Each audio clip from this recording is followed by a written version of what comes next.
Well, this morning we are gathering for worship in a world that is experiencing uncertainty.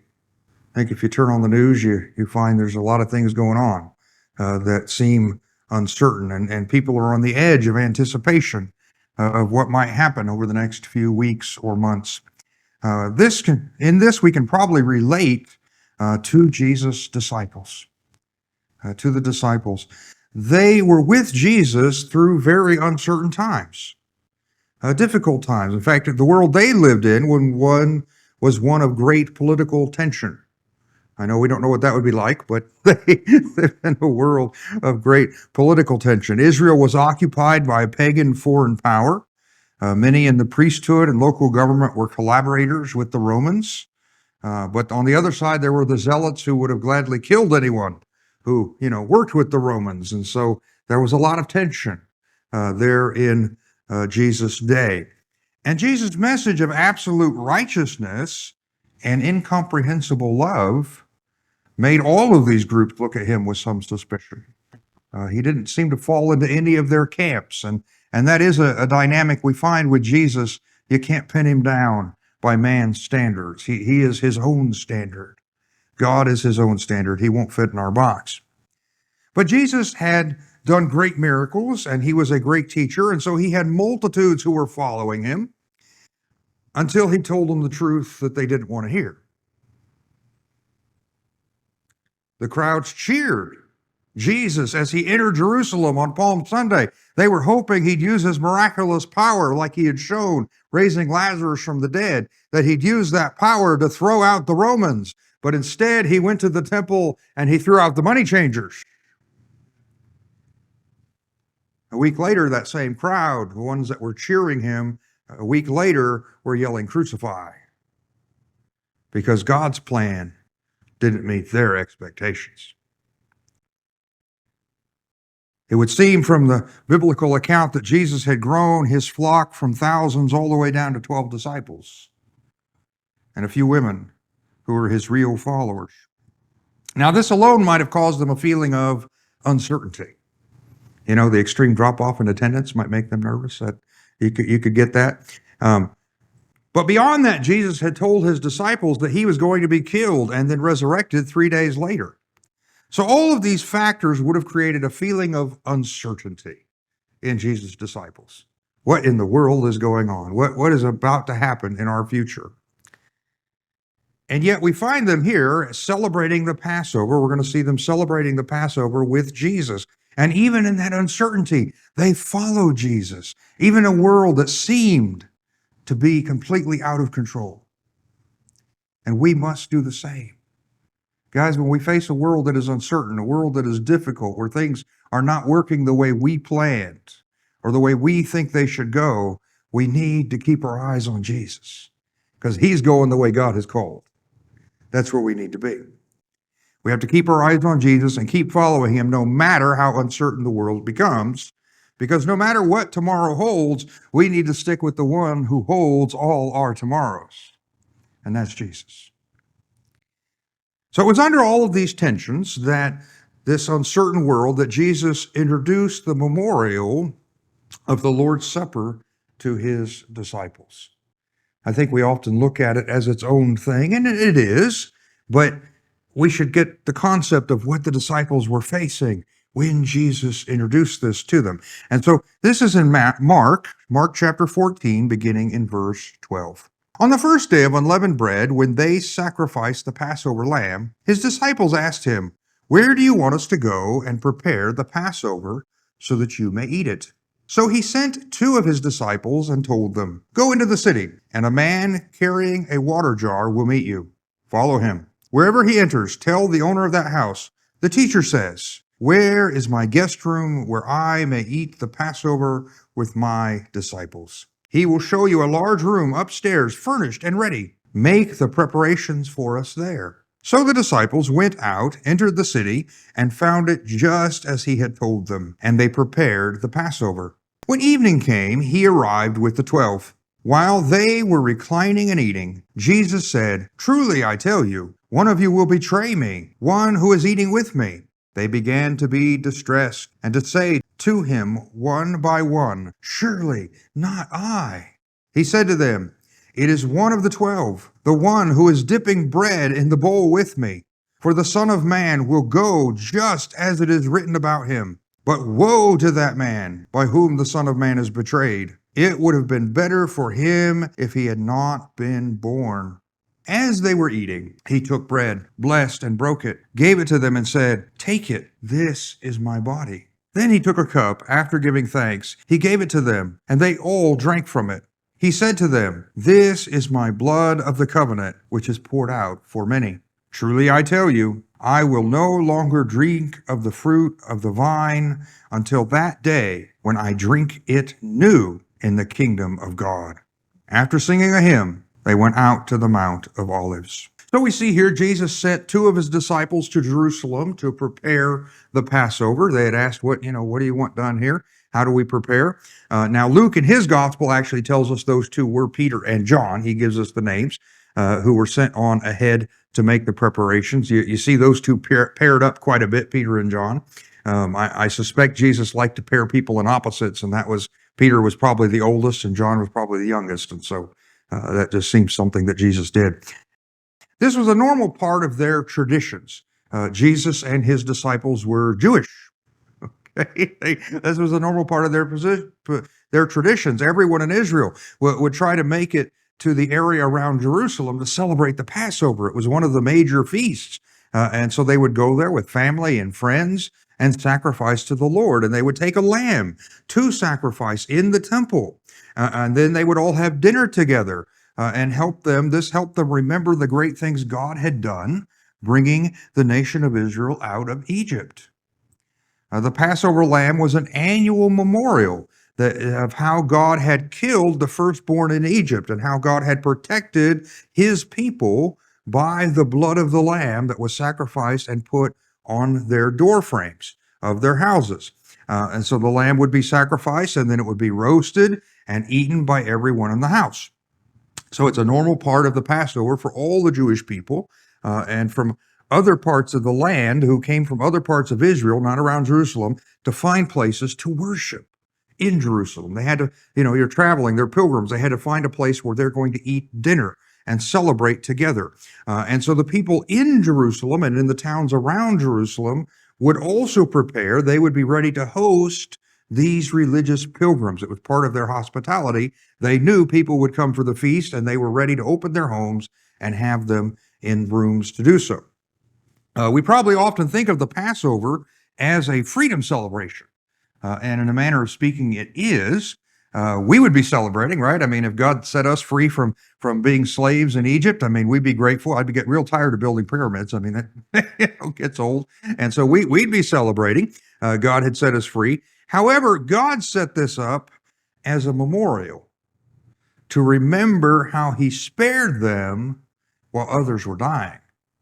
This is what we find in Exodus chapter 12, beginning in verse 24. God speaks to Moses. He says, "Keep this command permanently as a statute for you and your descendants. When you enter the land that the Lord will give you, as he promised, you are to observe this ceremony. When your children ask you, 'What does this ceremony mean to you?' you are to reply, 'It is the Passover sacrifice to the Lord. For he passed over the houses of the Israelites in Egypt when he struck the Egyptians, and he spared our homes.'" So Israel was spared by the angel of death because they had sacrificed the lamb, and they put the blood on the doorpost, on the top and the sides. Only those families whose entryway had been covered by the blood were passed over. All those homes that were not under the blood, all of the Egyptians who did not follow the sacrifice, their firstborn was stricken by the angel of death. So Passover is a feast, and they are sort of celebrating. It is a celebratory time, but it also is kind of bittersweet because it's a time that they remember the death and slavery in Egypt. And this is symbolized not only by the lamb, which is sacrificed, but also by the bitter herbs and the unleavened bread They ate bitter herbs because their toil had been bitter. They eat unleavened bread because there was no time to make leavened bread. They had to hurry to get out. All of this was part of the meal. Now, in a way, I guess this is similar to our Easter celebrations, which contains a lot of joy. I mean, we celebrate at Easter because we're celebrating the resurrection of Christ. But at the same time, there is also a lot of sorrow mixed in because we're also remembering the crucifixion. I mean, we kind of have both right there together. And we're glad that God delivered us from death and slavery to sin, but we're sorry at what it took to pay the price of our sin. We're mournful that Jesus had to go to the cross. And yet we accept that that is the atonement, the Lamb of God suffering for our sin so that we could be made right. And we celebrate that God did love us enough to do that and that he raised Jesus from the dead. It's a bittersweet thing. We have good and bad mixed together. So Passover is similar. And so it, in and of itself, is commemorating a time of uncertainty, but one where God saw his people through. Okay, if you're facing uncertain times, I got good news for you. Look at God's track record. He sees his people through, even when bad times come. He saved them all from death and destruction, even when it was all around them. So it was in the middle of this Passover memorial that Jesus announced that one of his own disciples was going to betray him. Now, that puts a real downer on any dinner party, okay? Just so you know. We, of course, know the story, of how Judas would sell Jesus for 30 pieces of silver, but the disciples didn't know. To them, this was unfathomable. How could one of the 12, one of those who have followed Jesus all this time, who have been our closest friends, how could one of us betray Jesus? And I think the uncertainty of their world was building. The night seemed to be getting darker and darker. His disciples were distressed at the thought of what Jesus was telling them was about to happen, and even to some degree in a sense of denial. No, Lord, not I would never. We see them all denying that they would leave Jesus, that they would betray Jesus. But Jesus was telling them it was about to happen. They didn't fully understand what he was saying, but I find that is usually how it works. We often don't fully understand what God's doing until after he's done it. Okay, they say hindsight's 20/20. Well, I think that works very well in spiritual things because often we can look back and say, oh, that's what God was doing. But it's very hard to look forward and say, this is what God's going to do. We often don't know. And so it was in this moment of dread, this moment of uncertainty, of dissettlement, while remembering how God had saved their nation from death and slavery in Egypt, that Jesus instituted the Lord's Supper. This is the stage that he presents it on. And so let's look again at what Mark records for us from that first Lord's Supper, verses 23 through 25 of Mark 14. As they were eating, he took bread, blessed and broke it, gave it to them and said, "Take it, this is my body." Then he took a cup, and after giving thanks, he gave it to them, and they all drank from it. He said to them, "This is my blood of the covenant, which is poured out for many. Truly I tell you, I will no longer drink of the fruit of the vine until that day when I drink it new in the kingdom of God." Now, Mark gives us a very straightforward account of the events of that night without elaborating a lot on what Jesus is teaching. This is typical of Mark's writing style. As you read the Gospels, each one has their own style of presentation and the content that they choose to focus on. And so Mark focused mostly on the things that Jesus did, his miracles, his activities. He went here and he did this. He focuses a lot less on the things that Jesus said, his teaching.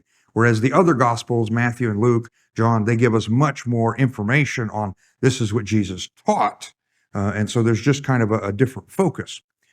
We find the commandment of Jesus to do this in remembrance of me recorded in Luke's Gospel and also in Paul's explanation to the church at Corinth. Mark just doesn't seem to elaborate on all the things Jesus was saying. Nonetheless, just as it was God's instruction to the nation of Israel to repeat the Passover, to remember what he had done for them, it is now Jesus' instruction, his instruction to us, the church, his disciples, his followers, to eat the bread and drink the cup in remembrance of what he has done for us. It's that bittersweet time. We're going to remember the sacrifice that saved us, just like Passover. And so what we find here in Mark is that Jesus used the bread and the cup, which were a part of the Passover meal, to establish his new ordinance for the Lord's Supper. He took something familiar that they were used to and made it new, part of a new tradition. Now, we are simply to repeat this. We eat the bread, we drink the cup, and we do so as a memorial to Christ for what he has done. And we're going to keep doing that until the day we celebrate it with him in his kingdom. I look forward to that day when we get to eat with Jesus. I mean, that's going to be a Lord's Supper, okay? And we're going to have a good time. What I've noticed is in our culture, we have transferred some of this imagery for this memorial to the table. The table. We say we are coming to the table, and we sing about, God inviting us to his table. And I think there's largely a cultural dynamic to these concepts. I'm not saying they're necessarily wrong, but it is cultural for us. Because the Bible doesn't really tell us anything about the table Jesus ate at. It barely even says he was at it. It does say he reclined at a table, which means it was probably one of those that was down on the ground. They'd sit around it on the floor and recline at a table. They often ate on the floor. We're very Western, very European, and so we don't care for that. But in the modern world, sitting an empty chair and an empty place at a table is a sign of a memorial. In fact, we've even done it at a Good Friday service where we set up the table and had the Lord's Supper, set an empty chair for Jesus. We've done that sort of thing. It's a sign of a memorial. And actually, I have a couple pictures for you. This is one maybe you've seen. This is actually at Chick-fil-A.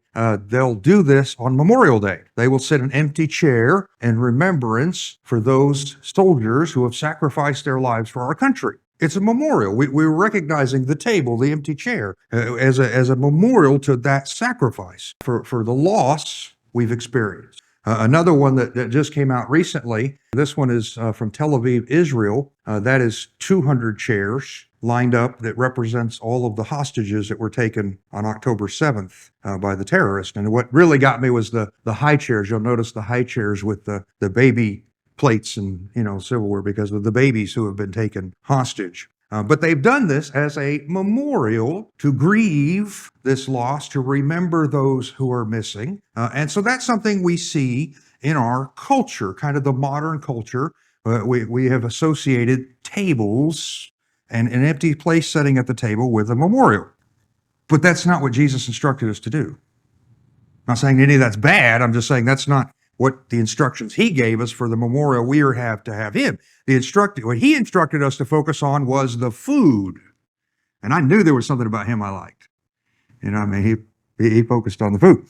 Specifically, Jesus commanded that we focus on the bread and the cup.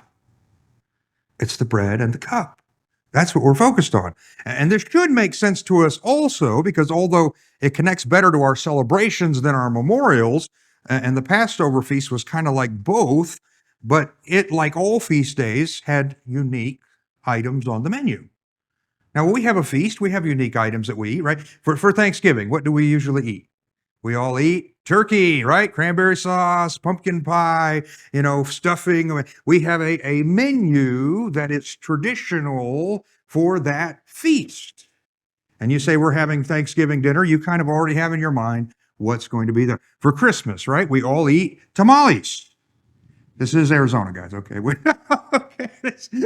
Or for Easter, right? We all have a nice ham dinner. Preferably a kosher ham, but a ham dinner, we got to mix it with Passover. And so, But we have traditional foods that go with certain holidays. Well, Passover in Jesus' day was no different. They had a traditional meal, foods that went with the holidays. Now, the Bible doesn't really tell us what was on Jesus' table. I wish there were more recipes in the Bible, that it would give us more information, particularly when I read the book of Amos. I want his recipe. Cookies? Amos. Okay, never mind. That was a bad joke. But actually, he probably would have made fig Newtons if you want to be more scriptural. Um, but I wish there were more recipes. It doesn't tell us what Jesus ate, other than there was bread, unleavened bread, because it's the Feast of Unleavened Bread, and there was wine. And for certain, they would have had a roasted lamb. I mean, that's how we start off this passage. It's the time where they're sacrificing the lamb. Where shall we celebrate? Where shall we eat? And so they would have had the sacrificed lamb from the temple. Archaeology would suggest that a traditional meal in that time period might include a bean stew. That was pretty typical for their celebrations then. Maybe olives with hyssop. Olives would be, that sounds about right for that time. Bitter herbs with pistachios. Pistachios are a traditional Middle Eastern, food. They would make a date charoset, which was kind of a chunky fruit and nut paste. Now, they still make this today, but usually now it's made out of apples and walnuts. But so it's shifted a little bit of what they make it out of. But in his day, Jesus' day, they probably would have made it out of dates and nuts, kind of crushed together. And then they would have had aromatized wine. These were the special foods that they only got to eat on special occasions. Okay, just like our Christmas food and our Thanksgiving foods, they had special Passover foods and special feast foods. What they did eat every day was the bread and the wine. Water and wine were pretty much the only drinks they had, and usually they mixed a certain amount of wine into their water because they didn't have good quality drinkable water. And so they would mix wine into it to make it more drinkable. I don't know if you can imagine a world without water filtration systems, a world without coffee, a world without soda. They probably did have some form of hot tea, but they had not yet invented iced tea. Okay, so, didn't have that yet. But they did eat a lot of bread. They ate a lot of bread. In fact, there were probably many meals where they had no meat of any kind, and bread was their main dish. In the ancient world, in Jesus' time, that was probably not uncommon. It would be served with soup, it would be served with sauces, it would be maybe have toppings, but it would go, mainly with the bread. Bread was the main dish and everything else around it. And so what I find fascinating about the symbolism Jesus built into the Lord's Supper is that out of everything there, he picked the two most common everyday items to represent himself: the bread and the wine. Jesus was the Lamb of God, but for this occasion, he didn't use the lamb to represent himself. He could have. We know he's the Lamb of God. He's the one that's being sacrificed, but that's not what he chose. Jesus was about to experience the bitterness of the cross, but he didn't use the bitter herbs to represent his sacrifice. They would have been there. It was a Passover meal. Even though he definitely was special, Jesus was God in human flesh, he didn't use any of the special treats that they were eating at that feast to represent himself. He used the bread and the wine.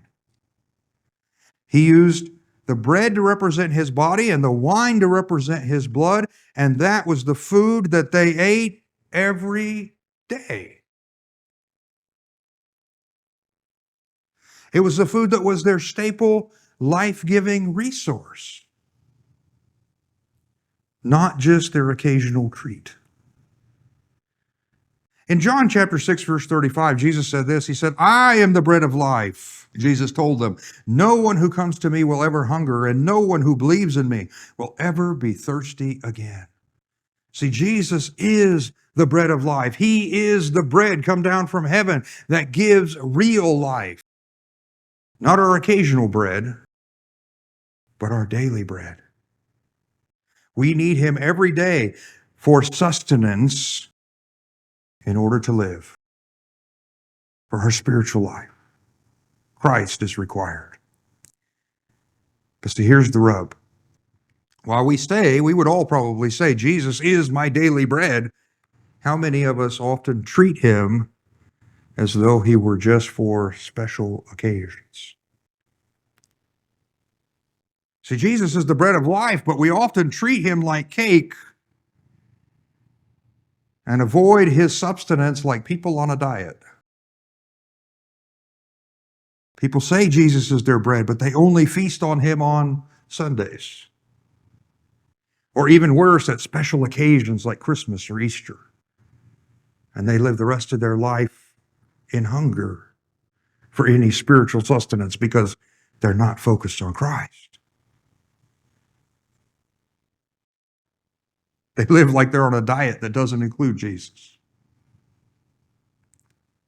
So do we do that? Do you treat Jesus like the staple food that keeps you alive? In our culture, maybe we would say he's our bread and butter. Okay? Maybe you've heard that phrase. Or do we treat Jesus like the special treat that we reserve for every once in a while? The person who comes to Jesus and makes him their daily bread, Jesus promises, will never be spiritually hungry or thirsty again. You know that spiritual vacuum inside you that you're always gnawing at? You know what? Jesus will fill it. But he's the only thing that'll fill it. He's the only thing that can satisfy. We need the bread of life. If you make Jesus your spiritual food, then he will satisfy your soul and give you the continual sustenance you need to have the spiritual life you want. See, Jesus is all we need. Christ and Christ alone. But we must come to him. We must believe in him. We must make him the source of our daily life if we want to experience those blessings.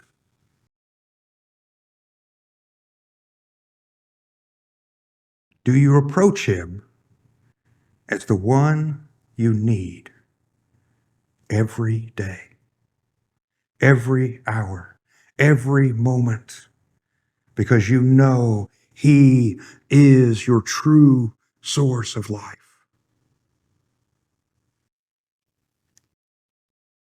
By choosing bread rather than any of the other food items on the table, I believe this is the picture Jesus painted with the Lord's Supper.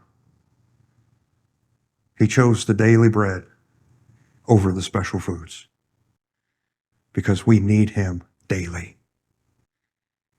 We need him constantly. He is the source of life. So as we prepare to go back into a world of uncertainty, of trouble, of tribulation, we should do so filled with the bread of life, with Jesus who will satisfy our spiritual need, who will sustain us until we can feast with him in his kingdom. Now, at that first Lord's Supper, what Jesus did is he and the disciples from there went out into the dark of the night into an uncertain world. Not that it was uncertain for Jesus. He knew exactly what was going to happen. He was deliberately walking to the garden where he would be arrested. He was deliberately walking to his trial and to his crucifixion. But it was uncertain to the disciples. They would have felt very uncertain about what's going to happen now. And how did they go out into that? I love Mark 14:26, the closing of their Lord's Supper service. It says, after singing a hymn, they went out to the Mount of Olives. What did they do after all of this? They sang a hymn of praise to God. What did Jesus do when he was walking to his arrest and to be crucified? He sang praise to God. What did the disciples do when they left to walk out into that dark night? They sang praise to God. See, this is the difference Jesus will make in your life. He won't make everything in the world right until he returns to establish his kingdom. I mean, that day is coming where he will make everything right. It's not an if, it's a when. But coming to Jesus won't make everything in your life just instantly painless and perfect. But what it will do, Jesus in you will accomplish making you right. Making you right so you can live in God's presence despite anything that's happening in the world outside. So as we face a potentially dark night, a world of uncertainty, we should make Jesus our daily bread so that we can be satisfied no matter what the world brings. And that's what I would encourage you this morning. Make Jesus your daily bread so that you will have his life-giving power to face the world.